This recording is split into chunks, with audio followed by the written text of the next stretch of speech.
উফ, আমার লাল পেন্সিলটা একদম ছোট হয়ে গেছে। ফুলটা তো সুন্দরই হচ্ছে না। আরে রুবাইয়া, ছবি তো সুন্দর হয় হাতের জাদুতে। দেখিস, তোর ফুলটাই সেরা হবে। আসসালামু আলাইকুম আন্টি।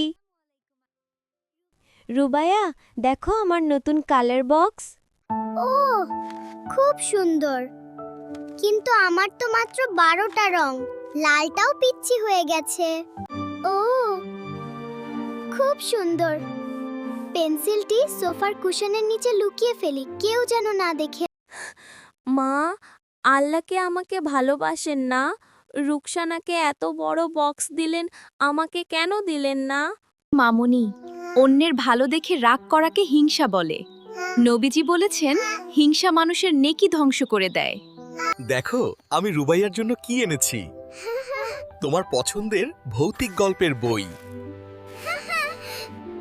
মাশাআল্লাহ, রুবাইয়া, তোমার বইটা তো অনেক সুন্দর। চলো আমরা একসাথে পড়ি।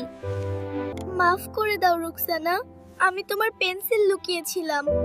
আমি আর হিংসা করব না। সব কিছুর জন্য আল্লাহকে ধন্যবাদ। আলহামদুলিল্লাহ।